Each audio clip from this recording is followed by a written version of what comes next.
Are being broadcast live during the week at this address. Your glasses are working well, otherwise come up and look afterwards. Of course, you might say the only people who don't need to know that are the people who are in this room. you may not be here later for some reason. Also,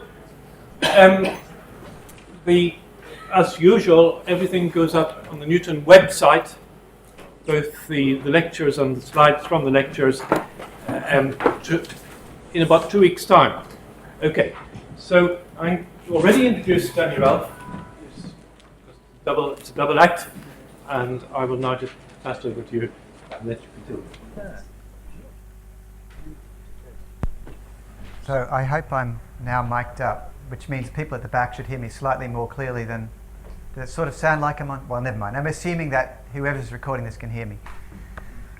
The way this will work is I'll do a very quick run through of some thoughts on dealing with uncertainty and a kind of 2 or 3 slide overview of some games that we're going to see in the next 2 sections, which are really the major sections. So the major sections of this are really about if you're going to introduce scenarios with probabilities into the question of investment, because we have to invest today, but we don't know exactly what's going to happen tomorrow in terms of demand, or is it going to be windy or not, or on what days it's going to be windy.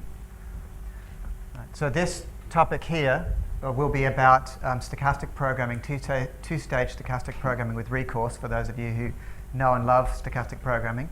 And the second one will be back in the deterministic world, where in fact we'll have a different kind of 2-stage process going on. And this, the first stage is generators trying to decide what information to give to the system operator. And the second stage is the system operator digesting all of those bids and coming back with dispatches, that's quantities and prices. And there'll be a game here. So we'll have actually a strange looking game because it's a hierarchical game, bi-level game. So these are sort of 2 topics, neither of which is entirely new, but neither of which is either complete. So this is a snappy quote that I stole from one of Ben's slides. Prediction is difficult, especially about the future, so we'd all subscribe to that. I'd like to say it slightly more simply, but I'll get there in a moment. Whoops. Try that. Try that. No. No. Yes. Okay. So, background to uncertainty. Every plan, every business plan, every business decision needs you to make some projections and make some forecasts. So, here's a lovely picture.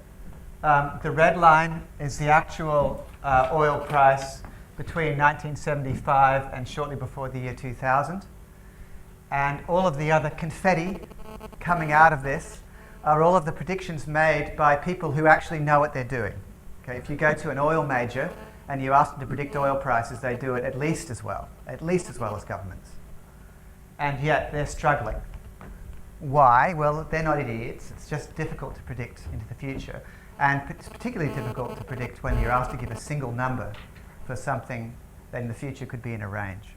So my simple version of if I translate Bohr's quotation, it would be the following. The forecast is always wrong. If we take this as a starting position, we'll be kind of safe. Okay, our question is, how do we mitigate against it or whatever it is? But let's just take it for granted that we can't predict the future very well. So what are we left with? We're left with uncertain numbers. Uncertain numbers aren't numbers. They're not points. We'll be treating them as distributions. But nevertheless, we're called upon to estimate them. So we have to put parameters into our model. And the simplest way to do it is with point estimates. Okay, you guess a likely value for the, inflation rate. You guess a likely value for future demand. You guess a likely value for the price of natural gas, and away you go and value your plant. All right.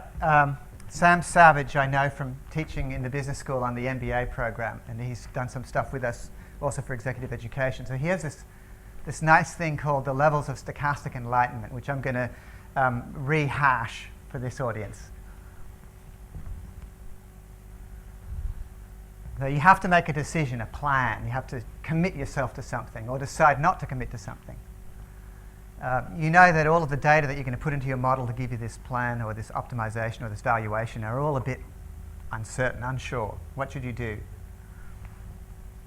Okay. Saying you don't know is pretty dumb. Using a point estimate is probably even more stupid. Okay, so this is... And you might try to be a little bit more elaborate. You might try scenarios. You might try to put probabilities against outcomes. You might even try to involve risk in this conversation. So all of these things Ben has touched on in one way or another. But I think you would only use a point estimate. So I could put it like this. When is the expected value of a function of a random variable equal to the function of the expected value? Okay, this is the point estimate, right? So when is this true? So I have this thing here that's very noisy and wobbly. I can plug it in. Each value, I can compute a number like the number 5 or 10 or 15. I can take the expected value. When is that the same as finding the expected value first and then plugging it into the function? Are they ever equal? Linear. So linear is a sort of standard answer, right? If this had two variables in it, or just say it was a number and I multiplied it by 5, okay? I could either take the expectation first and then multiply it by 5, or for every instantiation I could multiply by 5 and then take the expectation. But generally, you're not going to get this. All right? So the fancy name, there is a name for this. People would talk about if the function f was convex, you could get Jensen's inequality, blah, blah, blah. So there's nothing special about this. Okay? This is kind of what we already know. But that's all that level -1 is saying.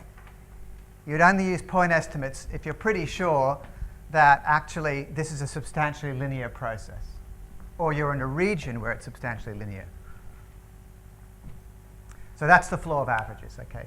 And Sam's got a very, I don't know, coffee table kind of book, an airport kind of book with lots of funny little examples of what goes wrong when you put a point estimate into some sort of model that has to actually incorporate uncertain futures. So I've gone through, this is sort of, this is the bottom end of uncertainty. It's very frequentist, I think people would say. I haven't said anything about Bayesian updating, but and beyond all of this kind of stuff, if I read, I'm not going to go through all of it, but alternative 1 for modeling uncertainty is sensitivity analysis. So you change one parameter at a time and see what happens. Alternative 2 is you look at scenarios. And if you go to the Shell scenarios for energy, they'll say in 2050, we might be in a world where I don't know, there's some sort of a template that we don't know what it is yet, but governments will be actively swapping ideas and there'll be something emergent. And let's try to guess what that might be. So there might simply be for testing a mindset.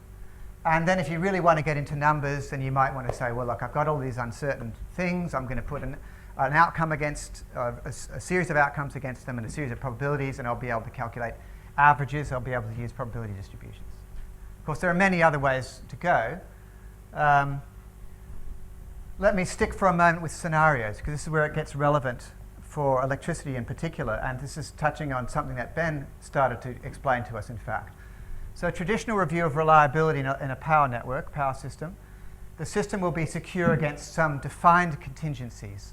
So I guess the regulator, someone who represents consumers, which would include large companies, and of course, electrical engineers would sit down and say, well, what are the contingencies that we're worried about and how do we protect against them? You go through them, and probably the most famous one of all of these is the n-1 contingency, which is to say that if any single link in the network drops out, you should still be able to deliver power. So somehow it doesn't so congest the rest of the network that someone loses power in the network. Now there's apparently a famous 1,300 megawatt nuclear plant in the south of England. Can someone tell me what it is? Sorry, what? Sizewell B. Is that what it is? Yep. Okay. So apparently if sizewell B goes offline, this is a contingency on energy input rather than on transmission. If sizewell B goes offline, there's supposed to be enough spare capacity in the system, even if it's sitting around the edges waiting to be turned on, right? There's enough spare capacity waiting, emergency capacity, that we can fill the gap. And that would actually also, transmission would be relevant there too, I think. And I've just seen a nice paper by, well, several, Chris is here, Janusz is here, who else is here? Two or three authors are here. Should all be apart from Keith Bell. Oh, should all be apart from Keith Bell. Okay, so anyway, I'm advertising the paper because I thought it was a nice thing. I'm not an expert in this area, I'm just mentioning it. And Ben mentioned the difference between preventative and corrective. In the corrective scenario, if sizewell B does go out, then you ramp up a plant, which is perhaps not in use at the moment. It's just sitting there idling. You ramp it up quickly and you bring it online and you supply some extra power. So this is the right order of orders, yeah? I'm sorry? This is the right order of the orders, yeah? The right order of the orders. I have no idea. It's no, I'm thinking about comparing the alphabet. Janusz is at the back, but I think the B's at the back, and I'm guessing he's like a physicist. Maybe he paid the money. Is Janusz here? I think he's going to be here if he isn't. Right. We'll ask him later. Did I say the wrong thing? Can we edit that bit out? Okay. Now, something Ben basically mentioned fairly quickly. Size is a challenge here. So an example, and this is really straight, Ben and I were just chatting about this, and he said, well, look, let's say there are 2,000 lines in California, some hundreds of plants. You're going to do a 24-hour day ahead schedule. You're looking at on the order of hundreds of contingencies. So at the n-1, if you have 2,000 lines, you have 2,000 contingencies. Well, you don't consider all of them because some of the lines are very minor. Nevertheless, you're going to have hundreds of contingencies, maybe not thousands. So if you multiply all of this out, and I got my zeros lined up properly, you get a large number anyway out here of variables. So even if it was only 200 million instead of 2 billion, then it's still big. Now, some other challenges, which are a little bit more esoteric. Most of what Ben talked about and everything I'm going to talk about and all of this stuff is going to be static. Okay, it's all DC load flow approximations. There are no dynamics in here, and clearly that's a deficiency. And what we'd really like to know, a little bit like in this case, when is assuming linearity is important, or when do the nonlinear dynamics make a difference? And here this question would be, when is it important for me to know that there's so much nonlinearity here that I really need to put in scenarios? So the static versus dynamic is something we don't understand. Part of the dynamic effect is what's written up there as the zipper effect, cascading failure. So if you look at any of the big blackouts, they all have a nice story. This happened, and 5 hours later that happened, and then this boat cut off this power line here, and then in the last 5 minutes, 95% of the network died. So it accelerates very rapidly. You have these cascading failures. That's a kind of extreme accelerating nonlinearity. Lots of other contingencies that we don't look at. Risk is probability times the contingencies. What about n-2 or other contingencies? And that relates to the second last point. It's becoming absolutely apparent. It's no longer news at all, but correlated things. And I've just said here, a flood that then kills a substation. So you get, I'm thinking in this case of increasing weather events, of increasing severity. That's the sort of natural one. We're starting to see linkages in places where we wouldn't have looked at them before. And finally, should we be, how much does robustness really count anyway? Can we have, who was it that said I'd rather have a cheaper power and I just have a few outages now and then? So maybe this robustness issue is in fact not the right thing to look at. All right, now up to this point it's been pretty much, with the exception of some discussion of scenarios, it's been pretty much about quantitative things. This scenario with these effects and perhaps with this probability. So you can ask, and people do seriously try to give a structured framework for not identifying a black swan, but given that you can't see a black swan in advance, is there enough resilience in the system to cope with this kind of unforeseen event? possibly more worrying is what's called a black turkey. And I don't know who to attribute this to, but I've looked around to try to find an author. I found an article, I'm not sure I know who actually coined this phrase, but a black turkey, things we knew could happen but thought wouldn't. So that's pretty much every financial crisis, okay?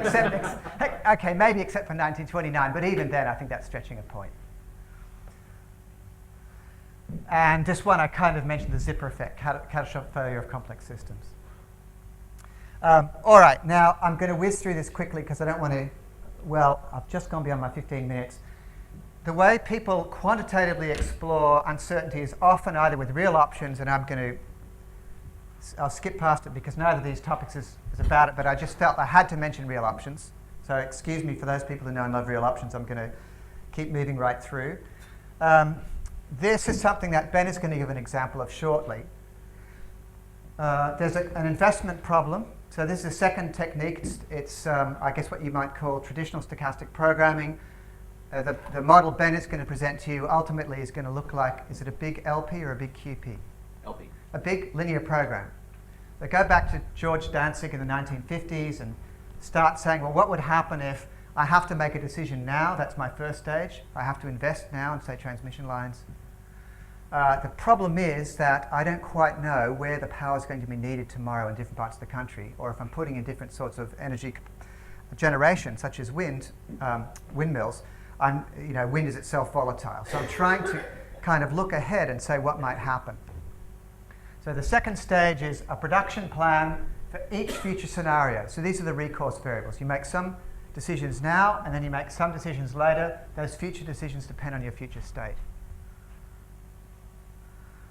Now it gets awfully complicated if you have multi-stage problems. Perhaps I'm looking forward, instead of taking a long-term view of the future, I should actually be thinking about next year and then the year after for the next 20 years. And maybe I can make not only operational decisions in every year, but I can make further investment decisions in every year. So this is a little bit like real options. In every year I have the choice to invest more or not. Haven't really mentioned risk, as was pointed out by a question. The real options point of view and the sort of standard textbook stochastic program are all about optimizing against an average outcome. But it doesn't have to be an average outcome. You could introduce some kind of risk measure. Conditional value at risk is what's called a coherent risk measure. Value at risk is not coherent, but it's still a measure of risk. Other utility functions.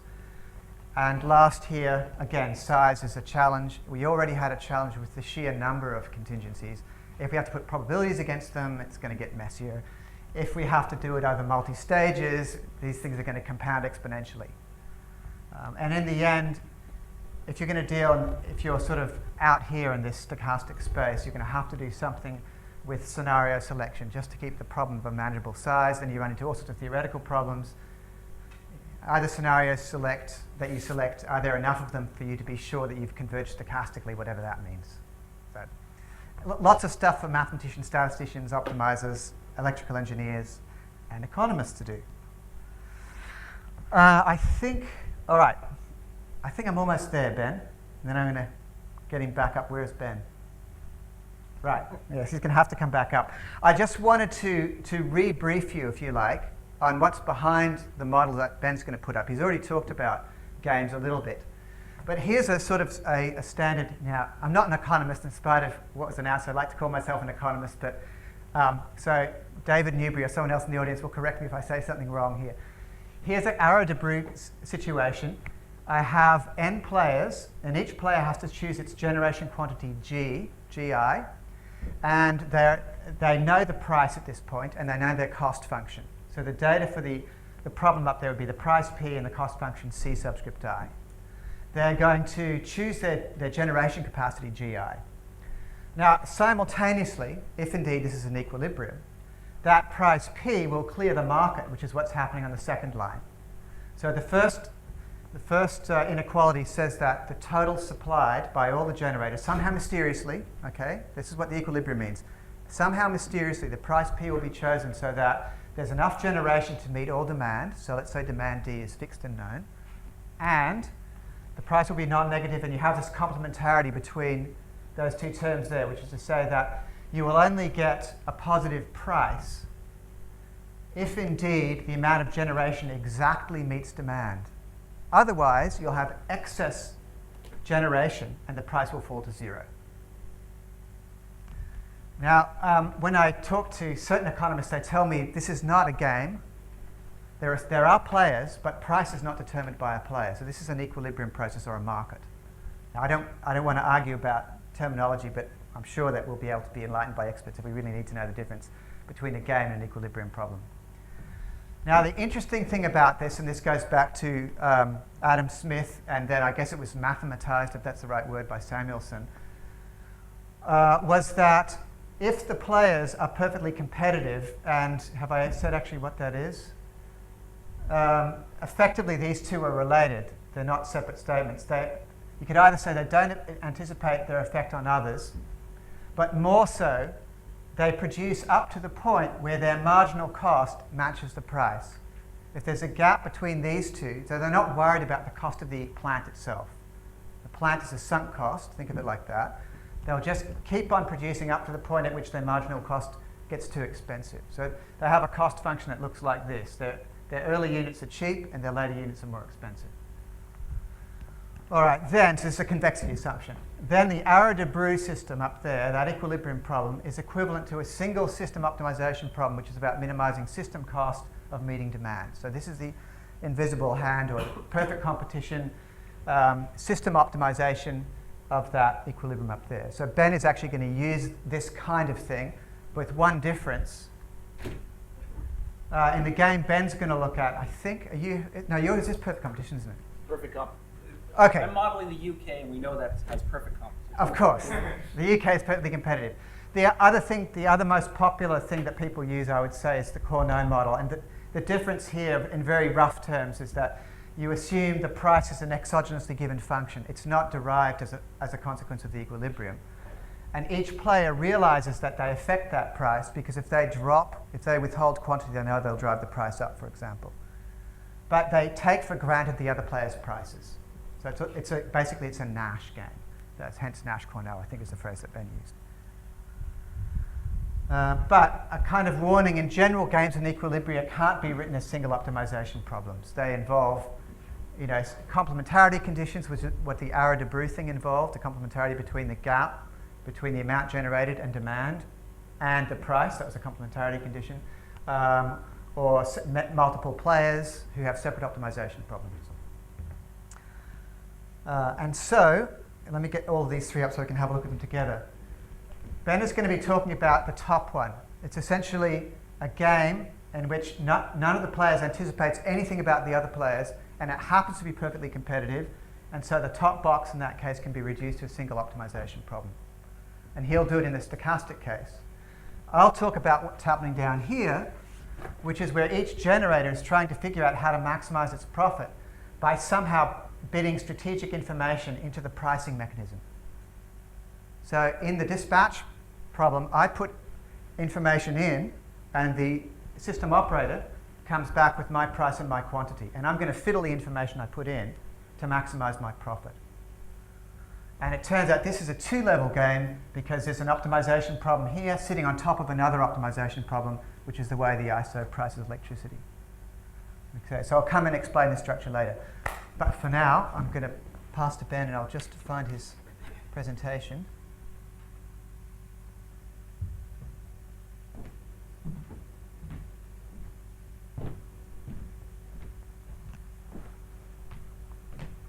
Ben, if I can manage to turn this thing on.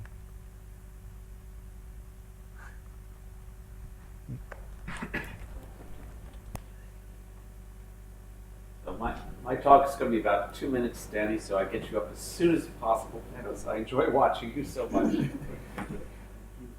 Rest. You can't have too many rests.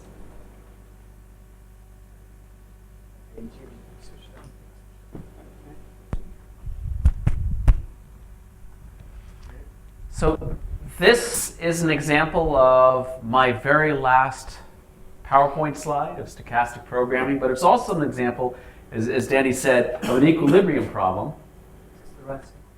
Oh, there are our friends on the horse again.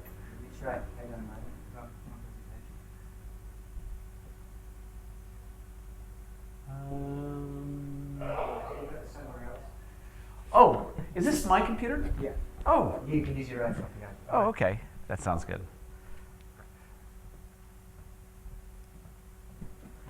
All right.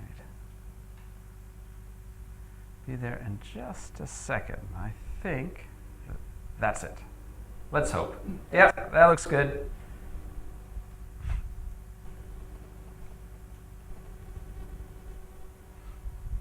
Okay, well, first of all, as most of you know, since you're faculty members yourself, that you really don't do any work. That's the students who do all the work, or the research assistants. And I want to thank the Electricity Policy Research Group for funding Harry this year. It's actually enabled me to do something productive, or look like I'm doing something, present some results as if I've been doing something. So thanks very much. Harry usually presents this because it's primarily his work. What I'm going to first present are the questions we're asking about the UK grid, which is in the face of incredible mammoth uncertainty about where the renewables will be put over the next 20 years, if they'll be put. Will the government have a backbone? What will happen to things like electricity demand given plug-in hybrid vehicles? Might in-home power production get so cheap that 10 or 20 years we're all going to have little generators purring in our basement providing our hot water, our heat, as well as our electricity? How can we possibly plan a transmission grid in the face of that uncertainty? So look at the near-term transmission choices that we'll consider. What decisions do we have to make now with blinders over our eyes? Then a model for trying to figure out what's the best decision to make, given you have blinders now, but you have some idea of what possibly may happen in the future. Use that model to answer all sorts of questions, like what's the value of perfect forecast? If you could find a lady with a turban in her head and a perfect crystal ball, how much would you be willing to pay her? Which plan is optimally robust? What's the cost of making decisions dumbly like in the past, where you just assume one future that, yes, this is what's going to happen to carbon prices, and electricity is going to grow 7% a year just like it did in the 60s. What's the cost of planning to one future when, in fact, we don't know what's going to happen? There's a good chance we'll tune a plan to be precisely optimal for that one future, but it'll perform terribly for the others. And finally, what's the option value, or what's the value flexibility? If we have a system with smaller power plants, for example, that could respond more quickly to changes in demand, would that be worth something? So I put the transmission planner on the commanding heights of the economy. The transmission planner is all-knowing, all-seeing, and is deciding where to put transmission lines given the response of the electric generation market, would be the individual generators out there planning generators, how they operate, how consumers respond, how, for example, the future renewable markets develop. So this could be viewed as a multi-level Stackelberg game where the upper level is the smart player that makes its decisions subject to correctly anticipating the response of the lower level. But the lower level doesn't worry about how it affects the transmission planner. So you and I deciding whether or not to buy, as my daughter did yesterday, an electric hairdryer doesn't wonder whether that's going to affect what National Grid does in terms of building transmission over the next 20 years. So there's an information asymmetry here. Planner anticipates reactions. People down here do not anticipate a reaction by the planner. So the planner accounts for the responses of the market, which means it builds a model of this market, and also accounts for uncertainties. Technology may change, may really change these costs. Gas prices have gone down. They may go back up again. You may or may not be able to build nuclear reactors. You may or may not be able to build wind turbines onshore. So these are the investments that we're looking at. These are ones that National Grid proposes for implementation in the near future for bulk interregional transmission of energy. It would like to see a lot more energy coming down from Scotland, 2 offshore lines, 1 onshore, and then 1 here, sort of the Midlands area down to central, and then finally between Cornwall and Devon and the rest of the nation. And these are about 2 billion or more pounds of upgrades here. Now, I can't say that I'm not going to say that National Grid is wrong or correct, because our model is much simpler in many respects than what they do. But we're going to look at their decisions and say, well, from our model's point of view, are these investments justified? National Grid believes they are. Let's see what our model does when we consider stochasticity. So there are 4 set of questions that I'll address. First, what's the best thing to do now, given how much we really know about possible future developments? That's the stochastic 2-stage model. Second, what's the cost of being naive, of planning for one future when other things might happen? I have, yes, 2 hands. Yeah, just a quick question. When you said we will consider what they're doing, but with a more naive or simpler model, can we not only say whether it's plausible or not? Isn't that the most we can say about their plan? Are you talking about the second model here, the naive? No, it was the previous one, the previous slide. Okay, let's go back to the previous slide. I'm sorry I raced past that. Okay, so ask your question again, please. So the point was, if I understand what you said correctly, that we're going to use a simpler approach to test their plan and whatever. But from what I can understand, the most we can say is whether their plan is plausible or not. We can't say whether it's, can't really test it. Test it in the sense that we can't do a controlled experiment and run it twice and see after 20 years what happens with it and without it. Yes, all we can say is that there's a difference, and we can try to explain what set of assumptions or what about the structure of the model causes that difference. They have more sophisticated models for projecting operating costs and transmission flows. What we're doing that they haven't done is explicitly consider a range of scenarios, those wait and see decisions, and then the decision we make now, how that ties our hands later on. So I'm interested in whether that makes a difference.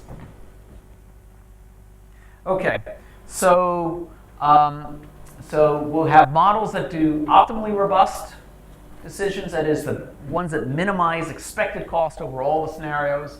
A model that produces naive solutions that fine-tune for one particular scenario. And so the cost of naive decision-making, the cost of ignoring uncertainty, is the expected cost of your smart plan versus a plan that's developed naively. We could look at the value of flexibility, for example. What if we had to make all commitments for the next 20 years today, what you might call running open loop, as opposed to recognizing that, in 2020 we can revisit the situation and adjust? What is the value of being able to adjust later on? What's the value, again, of the lady in the turbine? If we could learn what exactly is going to happen in the future and plan for it, what would we be willing to pay for such a forecast?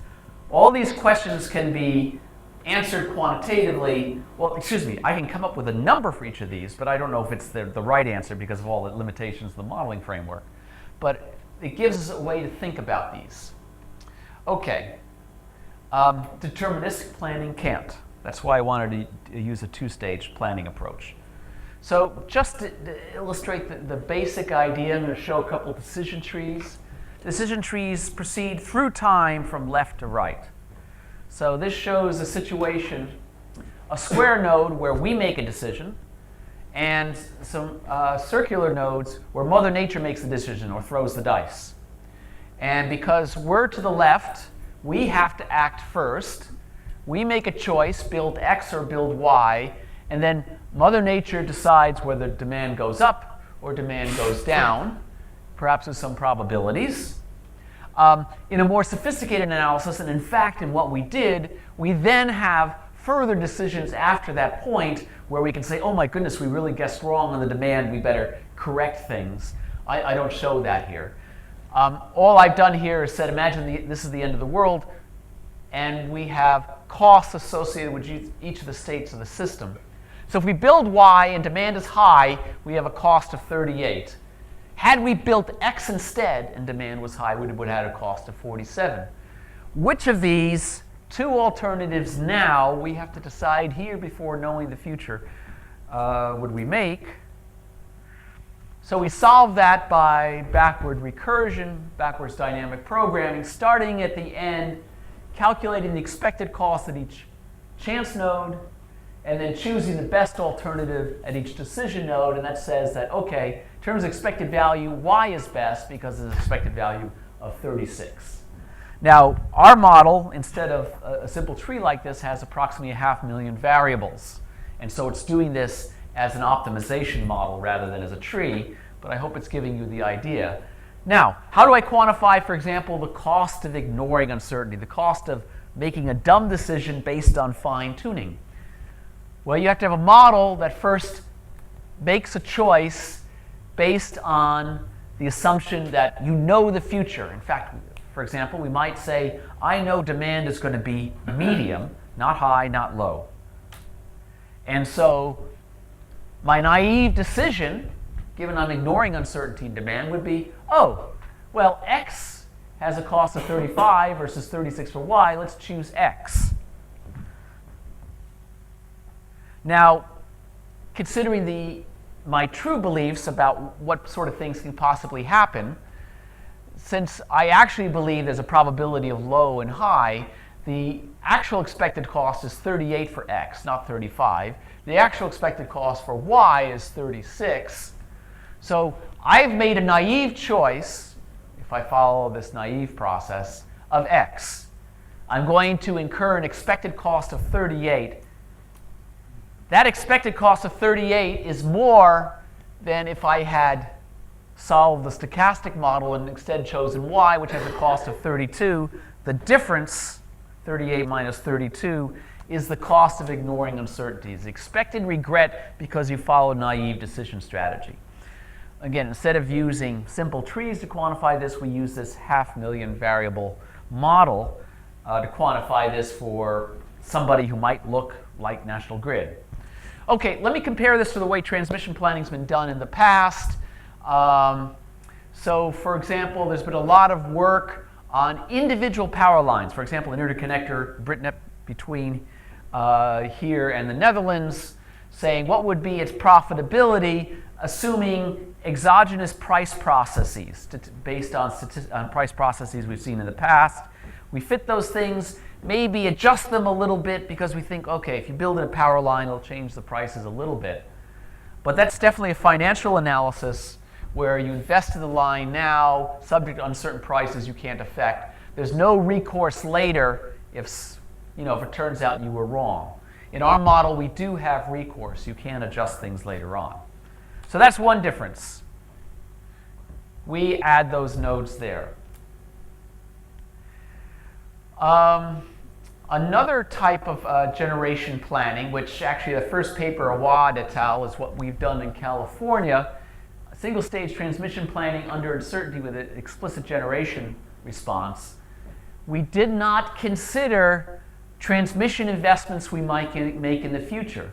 It assumed that you either make it now or never make it. We don't consider the option of delaying, of waiting and seeing. So we don't consider option value, and as a result, we may have a bias towards building things now because in reality, the best decision may be to wait and see. California now recognizes that. In California, we now have a planning process in place where we're going to wait 5 years before we make any more transmission commitments because there's just too much uncertainty in the renewables market.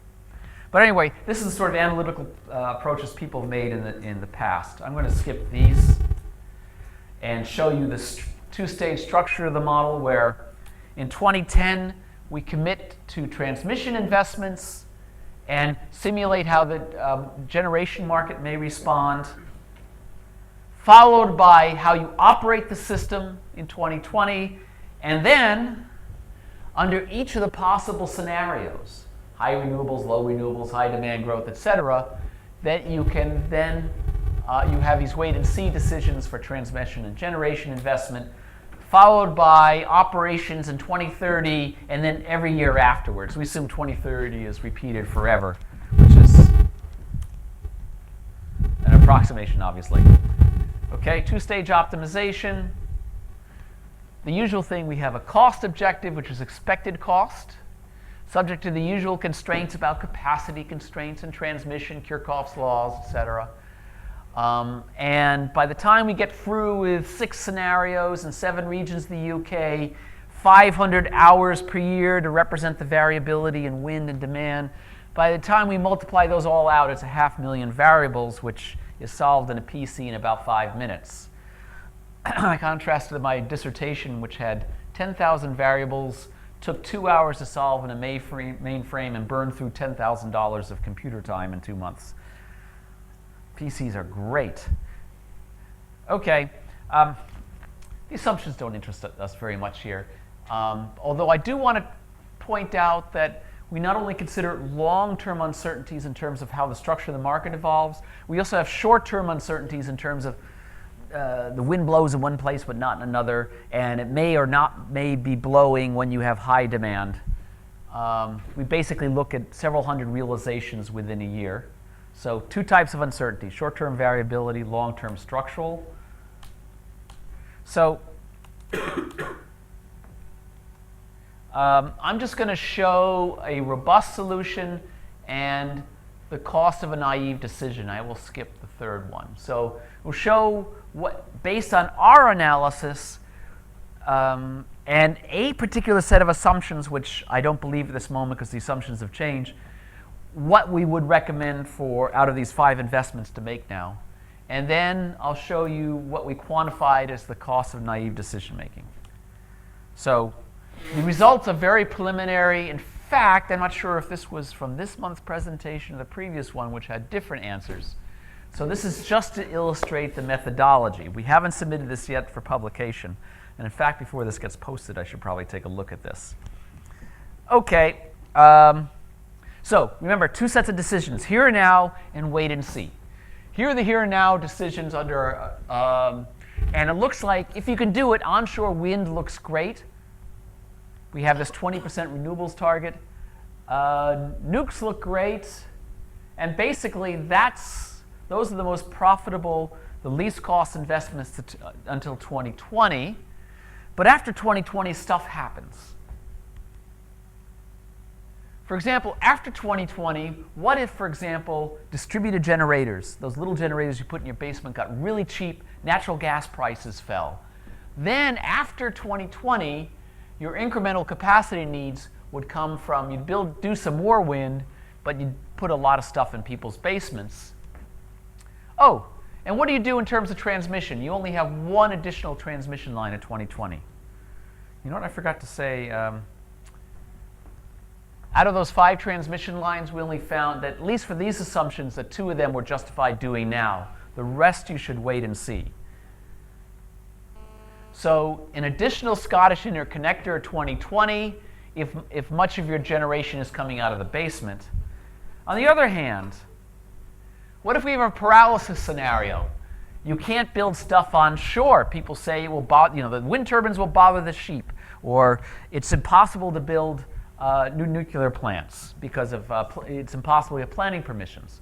Well, in that case, what you do is you put offshore wind at a high cost, and you have central station natural gas plants to make up the difference. And it would be optimal then to have twice as much Scottish capacity. So these are the things in 2020 that you considered back in 2010 when you made that decision just to add the 2 circuits I showed in the previous plan. So this is what minimizes expected cost. If we compare those optimally that robust solution with a naive solution, what is the increase in expected cost? Well, it depends what you plan for. For example, if you plan sort of for the status quo, demand is growing very slowly, gas prices will stay where they are, and so forth, you'll make different decisions now than you would in the optimal robust solution, and you lose 260 million pounds in present worth, which doesn't sound like a lot compared to the total electrical bill, a fraction of a percent. But 260 million is more than 10% of the cost of these transmission investments. In some cases, your optimally robust plan is almost the same as what you would do if you planned for those. So the cost of uncertainty depends on what naive scenario you plan for. Okay, I want to get Danny back up here. So I skip the value of flexibility, go right to the conclusions. Disregarding these multiple scenarios has a real cost. The value of flexibility can be significant. We found a value of about 200 million pounds. The ability to adapt the plan at 2020 based on what happens between now and then. And we thought this could be a useful approach for planning questions. We are now refining our assumptions because we know that once we submit this for publication, somebody's going to look at this and National Grid's plan and says, Cambridge University has criticized National Grid. I mean, that's inevitable. Somebody's going to make this comparison. So we want to make it as defensible as possible. And we realize even if we surround it with all the caveats in the world, that people will make that comparison. So we've got some work to do this summer. I'm going to hand this back to Danny. Do you want to have any questions on this part? Yes. Sorry, I didn't quite understand just the very last bit you said about the option values. Ah, being okay. significant. What, That gives I me- think because you actually sort of skipped through it. Okay, so what did I... there are several ways you could quantify option value. For example, for an individual investment, you can invest today or you can wait, and if you consider the possible returns you might get from investing later, that would be a traditional option value. Here, I'm calling it more of a value of flexibility in that it gets kind of the same thing. What if we had to go open loop? What if we had to say today, 2010, here are all the investments we'll make in the next 20 years, no matter what happens. So in every one of the 6 or 7 scenarios, you make the same investments in 2020. That will lead to a higher cost than allowing, under different scenarios, to make different decisions. So this is an index of the value of that flexibility in 2020. And it turns out that, okay, in that case, if you would do a second interconnector in 2010, although the generation mix is about the same, and the costs increase by about, in this case, under these assumptions, about 100 million if we eliminate that optionality. That's all that I meant. Yes? Yes, sorry, if I well understand what you're saying, it's this model considered transmission totally reactive, or, I mean, generation is like the input, and then transmission reacts to what you have in generation. But actually, if you build something in transmission in advance, you may increase the probability of particular scenarios to happen in generation, isn't it? So it's a little bit of it can be a chicken and egg thing, where there is a debate about whether transmission should go first, announcing a plan to which generation reacts, or whether the transmission builders should simply wait for generators to come in with financial commitments to build lines. In this case, I'm going to go back to Danny's slide, which shows all of them on one line. It's as if they're all acting at once, and they're all taking they're all taking prices in the market as exogenous. This is the perfect competition assumption. So the generators are deciding where to put the generators based on the price of transmission that they see. So for example, if transmission is used very heavily from Scotland down to the UK, that will depress prices in Scotland, raise them in the UK, and as a result you'll see less investment in generation in Scotland, more in the UK. And they're still in the UK. Excuse me. Oh, I'm sorry. We have this scenario in there. Yes, right, about SNP and. We need some more editing of that tape. Yes. Daniel. Well, just following up on the previous question, with this technique, could you estimate the cost of doing transmission first and generation later, or the opposite? Now, let's see. There's one thing I think before I would try to answer that for real, I would want a more realistic model about generator response, where, among other issues, we deal with risk averse more realistically. Here we assume that everybody has the same beliefs about the probabilities of different scenarios, that everybody's risk neutral. Another thing I'd want to do better is that right now I'm assuming that National Grid prices transmission efficiently. So it uses something called locational marginal pricing. So if there's a lot of power trying to get out of Scotland to England, pardon me, then that would in real time depress the price in Scotland, and some generation would go away. And that is not what you have at the moment in beta under the United Kingdom system.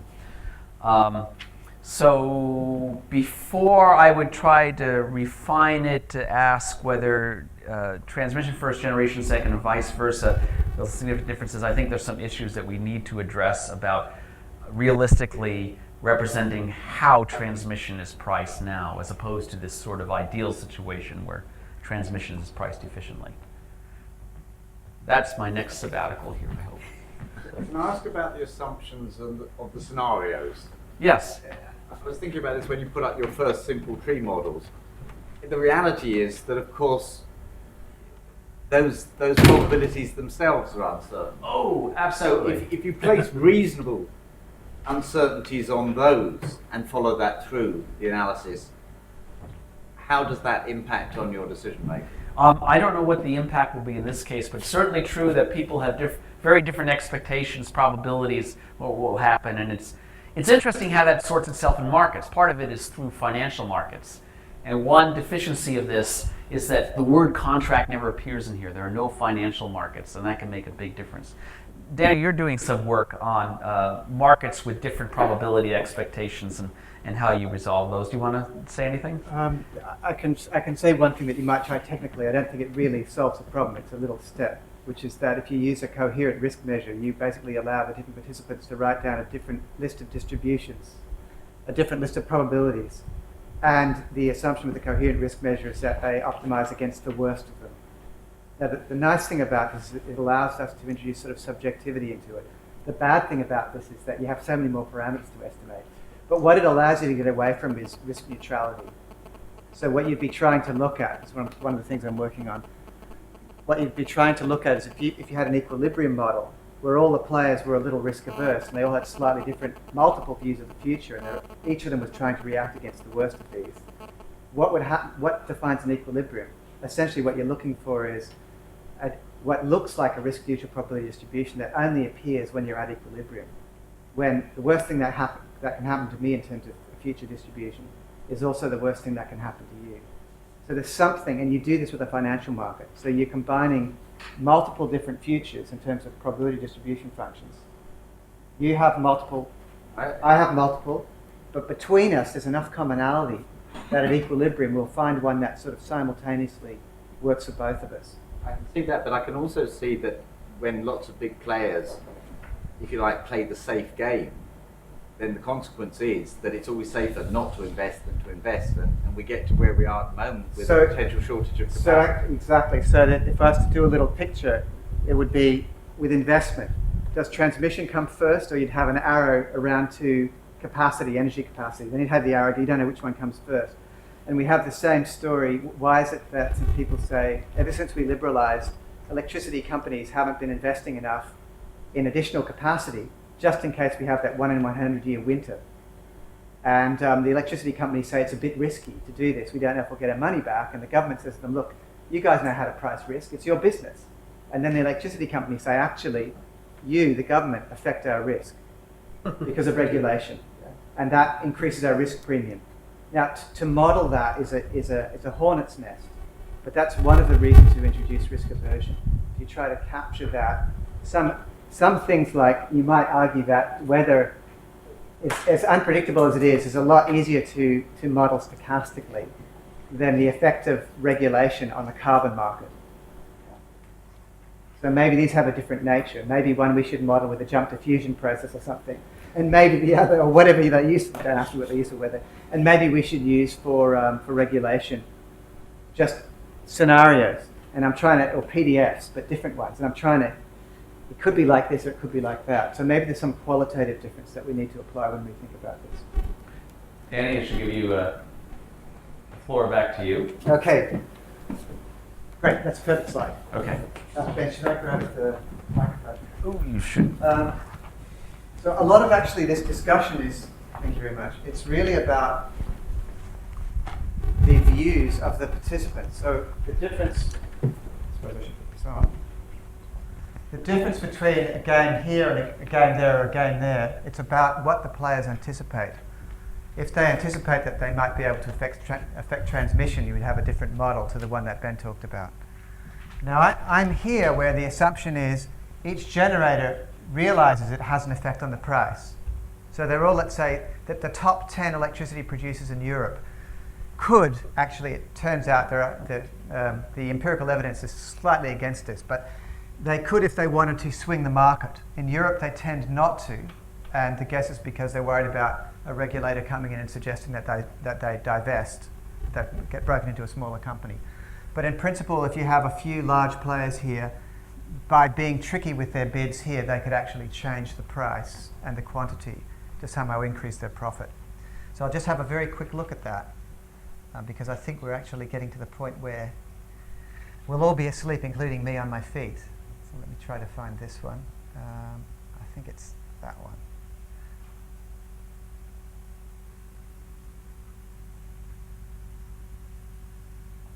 Okay, if I skip to this slide, so here's a familiar looking slide. Your traditional 3-node network, it's going to have linear, lossless DC flow approximation instead of AC. And I'm particularly interested in strategic bidding. That is the sort of game theoretic aspect, just in bidding, no investment here. It's just on the price and quantity of energy that I'll get as a generator, when you have some sort of capacities on the links. Now, in this simple example, I'm assuming a little bit like the one that Ben put up before, each of these links has the same electrical characteristics, except for that capacitated link is, I don't know, it's too close to trees or something. Okay, so if I inject a unit of power at node 2 and it flows out through node 3, 1/3 of it goes around the long way, it goes up to node 1 and out through node 3, and 2/3 of it goes the short way, because the long way is effectively twice as long in terms of resistance. Oops, okay, that's readable. The system operator takes the willingness to supply at a given price from the 2 generating nodes, and it puts them together, and it has to deliver energy to the consumer. And in this case, I've just put one consumer at the end there. But it has to respect the electrical characteristics of the network. Well, it doesn't. The electrons will flow where they like, so to speak, by the laws of physics, but it has to make sure it doesn't overheat that single line there between 1 and 2. So that's its first priority, to deliver feasibly, and its second priority is to do it as cheaply as possible. So it facilitates a market to try to have efficient production and delivery. All right, strategic gaming. How might it happen? Well, generator 2 in this case is a big old expensive, well, I don't know what. Let's call it an old coal plant. Very inefficient. Now, it turns out the effect of a capacity on that one line between nodes 1 and 2, if the cheap generator wants to put in a lot of power here, and the expensive generator puts in a bit less, because it's dispatched less because it's simply more expensive to run, then that turns out to be an implicit constraint on the total amount of power that the first generator can put in. So this is something that Ben alluded to. Once you've had loops in the network, every player can affect every other player in some way, even its very non-local effect. Okay, so this is the effect of a loop constraint. The total capacity on one link has to be less than or equal to F, greater than or equal to minus F. But if this number is bigger than that number, the binding constraint will only be here. So effectively, if the second player bids in a very, very expensive bid function and the system operator says, well, you're expensive, I'm going to cut your quantity down, you're also restricting the quantity here. And so that's the notion. Okay, that the expensive generator can try to drive the price up. They'll sacrifice a bit of their own quantity, but they might get a much higher price. Now, how does it work? Well, let's just say, actually, the players bid in offer stacks that look like this. I'll supply this many units at this price, and if you give me a higher price, I'm now willing to supply more. But I'm going to approximate that by some sort of a quadratic cost function, and the supply function is just a derivative of that. That's just terminology. So you either think about bidding in cost functions or bidding in their derivatives, which are called supply functions. And what does the system operator do? It takes the bids, it assembles them, aggregates them. If there's some utility here, you could include that for the consumption. And you try to deliver to market in such a way that you minimize the system cost.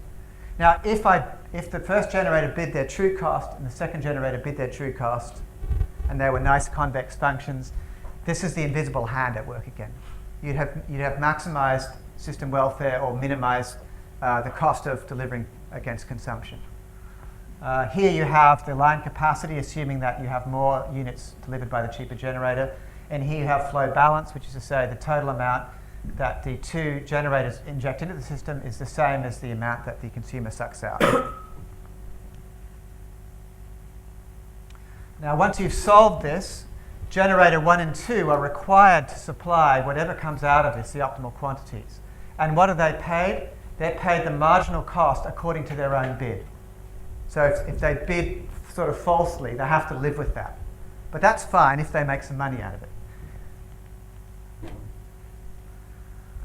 So this is the problem then that each generator would face. The first generator is going to receive, if the first generator bids little c1, then the price they get is the marginal cost at the quantity that they're dispatched. So little q1 is not something they can choose. It actually comes out of the system operator.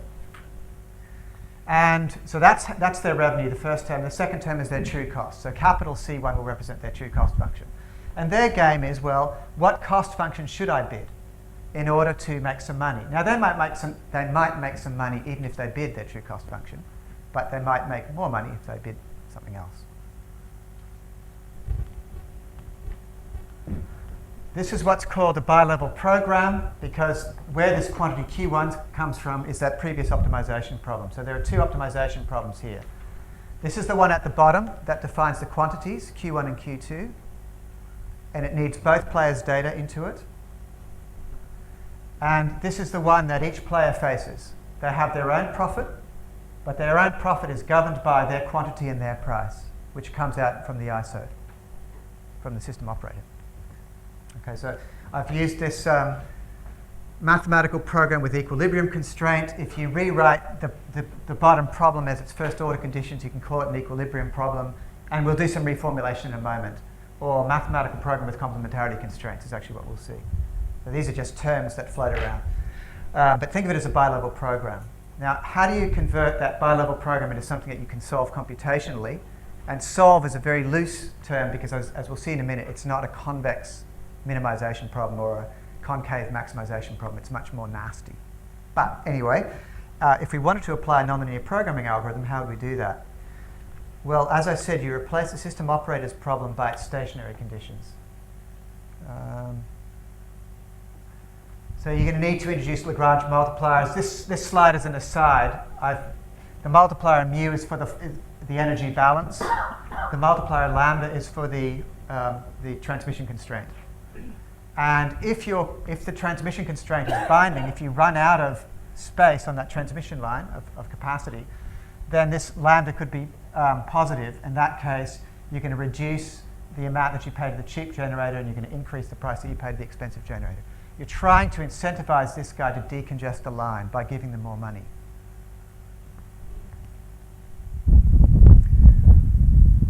So that's what the stationary conditions look like for the system operator's problem, and that's what the generator is going to respond to.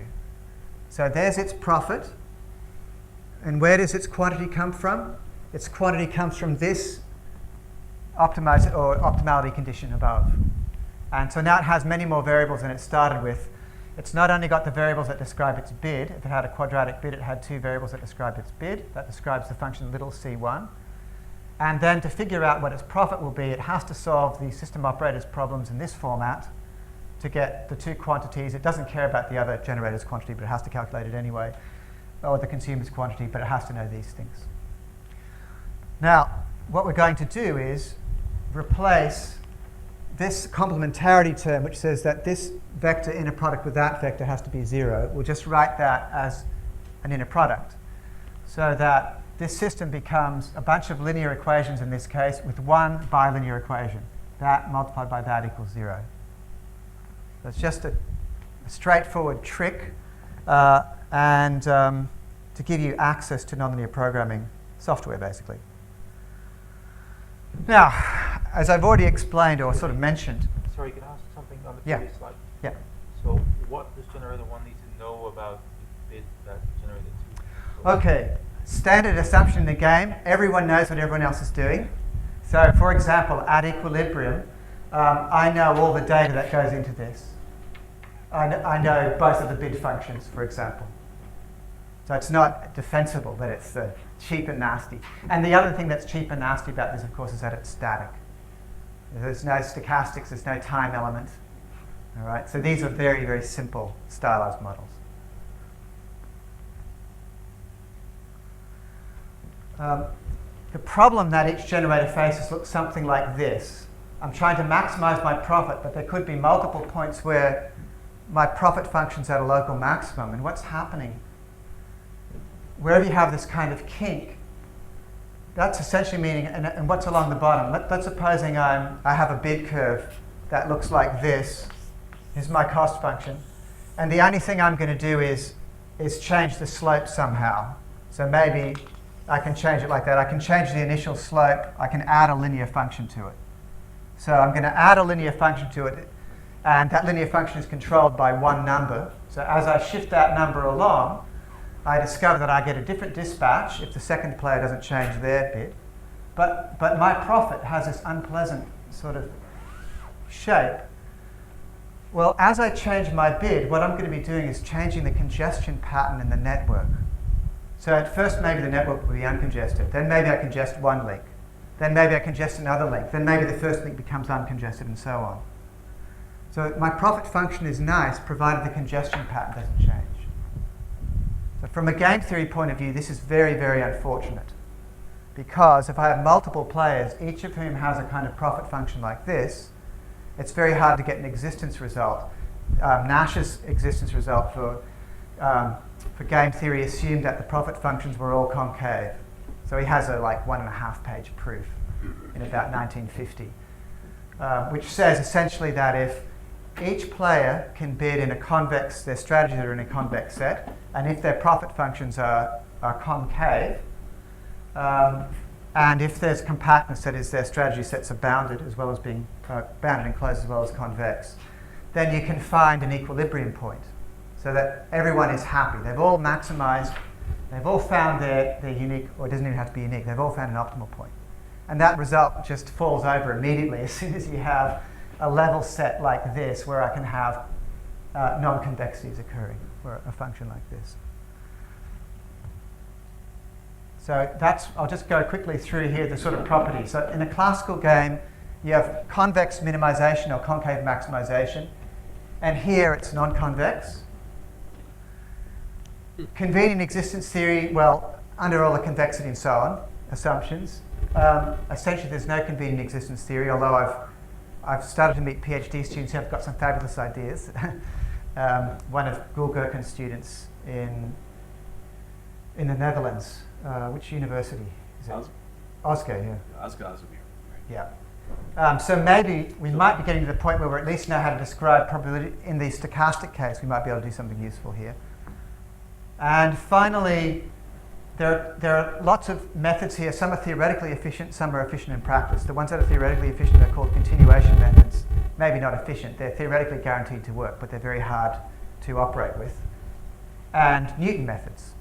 The other ones that are sort of used here, for example, or standard optimization methods. Here we have some sort of heuristics, because if you don't even know that there's a solution to find, it's hard to prescribe an algorithm that finds them. So the sort of convergent proofs of algorithms here will be things like, if we happen to have a solution to this game, solution in quotes, then my algorithm will find it if you start my algorithm near enough to it, sort of by good luck. So there's a lot of ifs, buts, and maybes in this. I'll mention two sorts of. Ben said before that if you have a game, you can either pile up the stationary conditions for every player in one big mess and try to tackle them, and that's what this complementarity solver does, path. And the other way to do it, and this takes a little bit of luck, but it's much easier to implement. You do this diagonalization or round robin or Gauss-Seidel, or it has all these different names. Where the first player solves its problem, assuming it knows what the decisions of everyone else is. And then you take that solution, you give it to the second player, who now has an updated solution for player one, and it knows what the rest of the players are, and it keeps going around. So this is some kind of a fixed point iteration that you hope works. But the nice thing is you only need to apply a nonlinear programming solver at each step. You don't need a sort of a fancy complementarity solver. And I've listed some of the ones that have been tried. And all of this software, by the way, is available on the NEOS server, which is something out of Argonne National Lab. So you can try this if you know how to use GAMS, which is the modern language. You can submit your problems there and they'll solve them for you. So what difference does it make? Well, I'll give you in 2 minutes some numerical results that tell you how hard these problems are on a 3-node network and on a 39-node network. These are 3-node isn't, it's even sub-tiny, it's sort of micro or something, or nano maybe. This is sort of sub-even, I guess this is small. That's as good as you can say. This is small scale. So, and if you look at the CPU times that I'm going to show you now, you'll see we're a long way from being useful.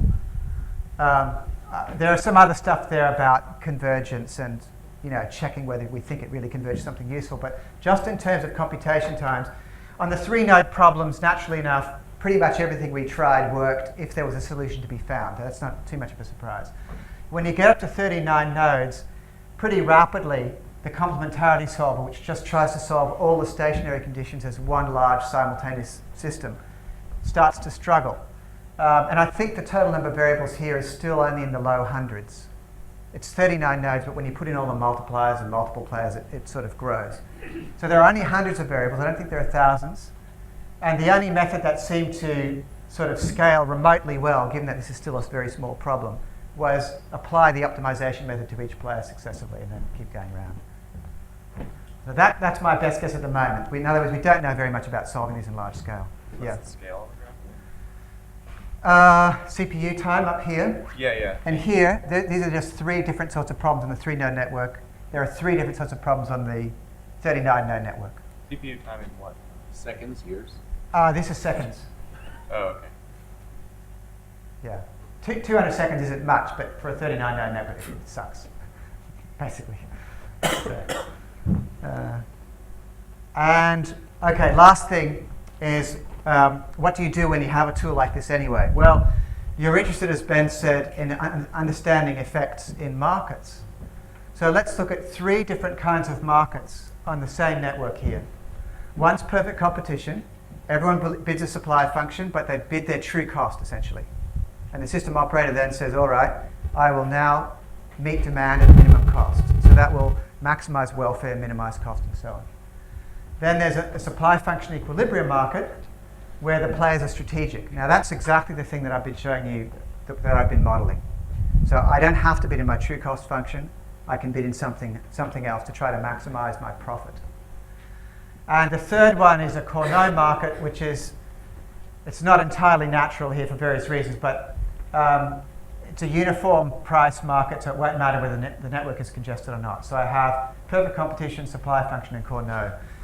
Now in short, if it's uncongested, and I'm about to congest the top link, but let's compare the congested and uncongested case.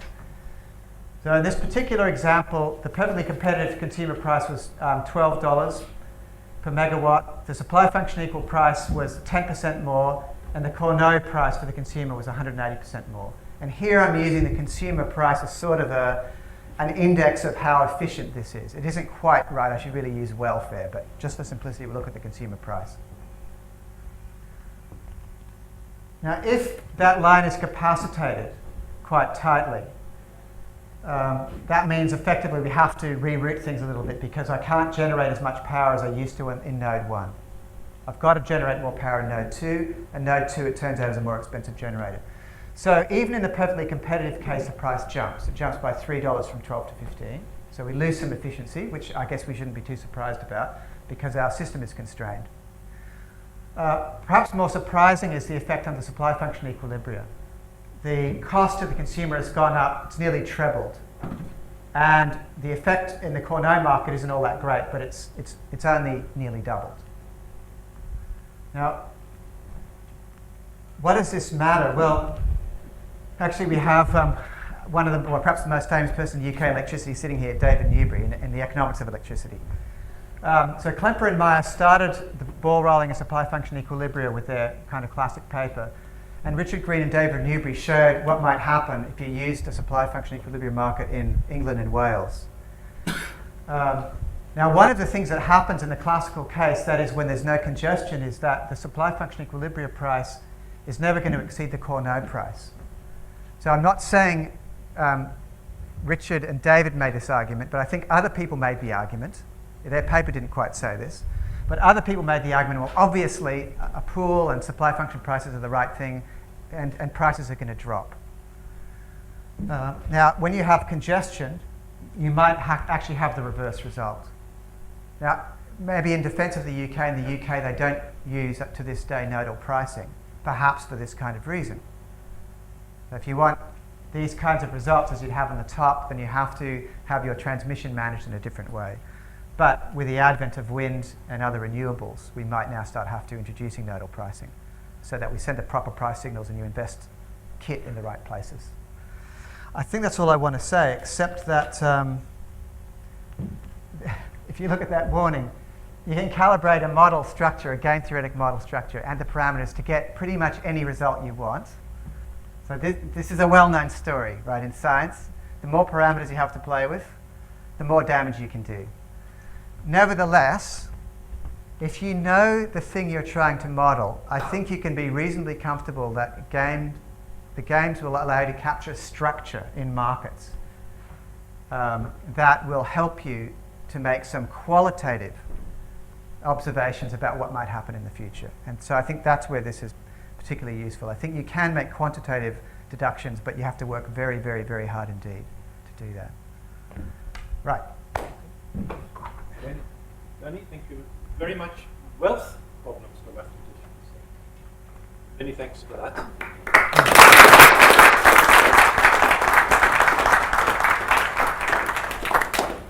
Still got time for a few questions, although go ahead.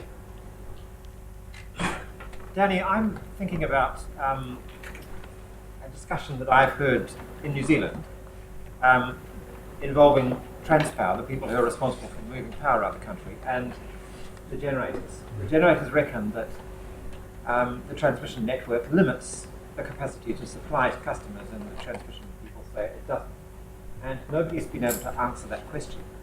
Now, I don't know whether an equivalent question arises in Britain, but I was just reflecting on the difficulties that you are presenting when you're trying to look at, the multi-participant games that are going on, where they're trying to maximize their profit. And if you took away one component of the problem that you're trying to tackle at the moment and just looked at a capacity issue rather than a pricing issue, I think you might have the tools to be able to answer questions like, would there be a benefit for the customer of looking at the capacity issues around the nation and seeing if there are some bottlenecks, which would then perhaps have their implications for price if these bottlenecks were activated, So it's a kind of lower level thing that you might tackle first. And I'm just wondering if there's some benefit in having a crack at that.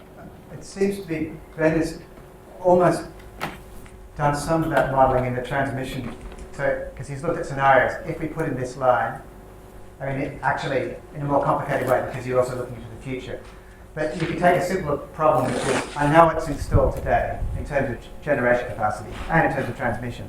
But if this line was magically bigger, how much welfare would be gained? Is that the kind of thing you're talking about? You also have to look at patterns of usage, don't you? There are times of the day where you need a lot of power here, and other times. Yes. So you'd have to. No, that's right. You'd have to still look at scenarios, even for just trying to explain what would happen today if you had an additional link or more capacity. You'd still have to do that. Days when there's wind and not wind, Yes. and other things like that. No, that's right. You'd still need. It's again this point. You'd still need to run through a bunch of scenarios, and you'd have to say, well, what's my objective? Yeah. Is it improving on average? Is it, you have to come. I think there would be some value just in asking, is the capacity to deliver limited at the moment, given typical usage patterns?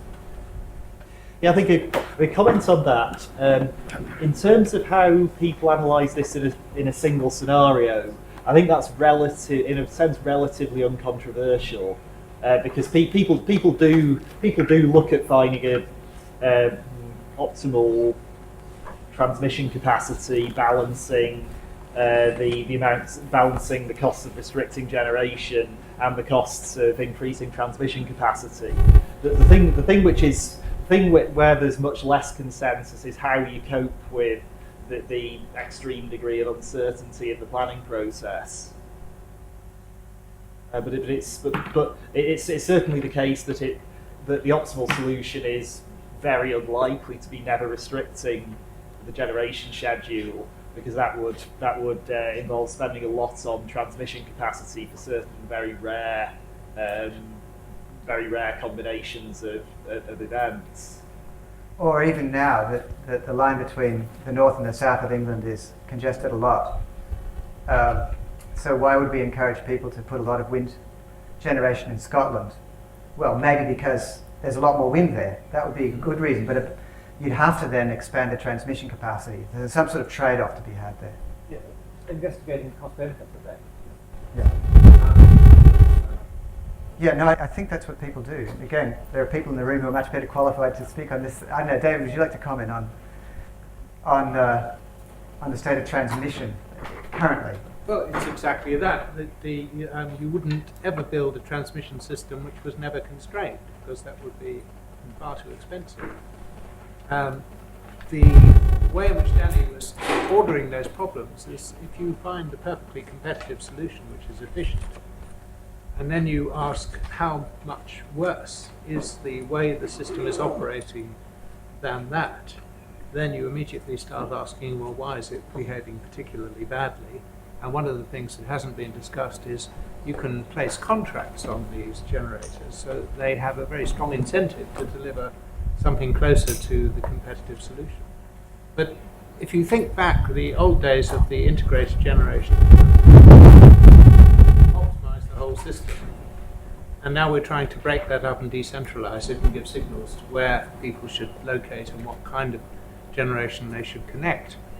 And the main difficulty is that politicians superimpose unreasonable constraints, such as the price in Scotland should be the same as in Cambridge. Because Mr. Salmond thinks that his generation people should get paid at least as much as anybody down in the south of England. And those are the things that then create problems.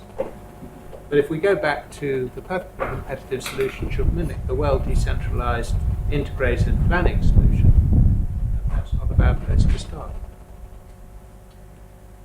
Go ahead. Yeah. Is it fairly brief now, I think. Yeah.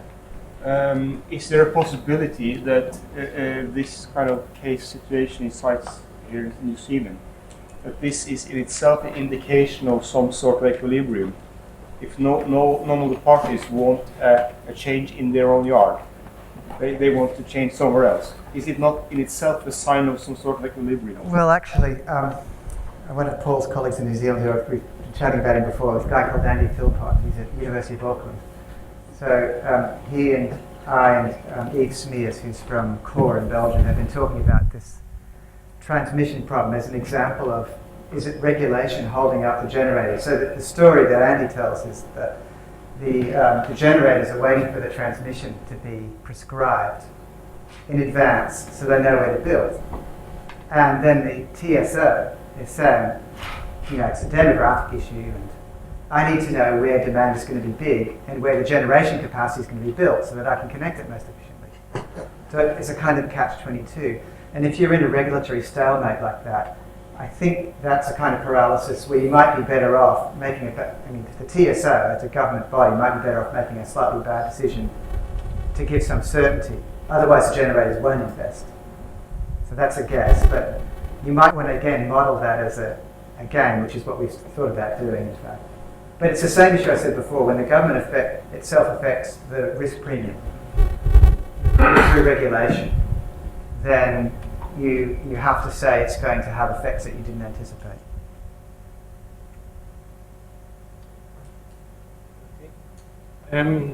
These are the questions this afternoon that we are really at the heart of things where mathematicians could, I think, make further big contribution. And thank again both Ben and Danny for this excellent, wonderful double act.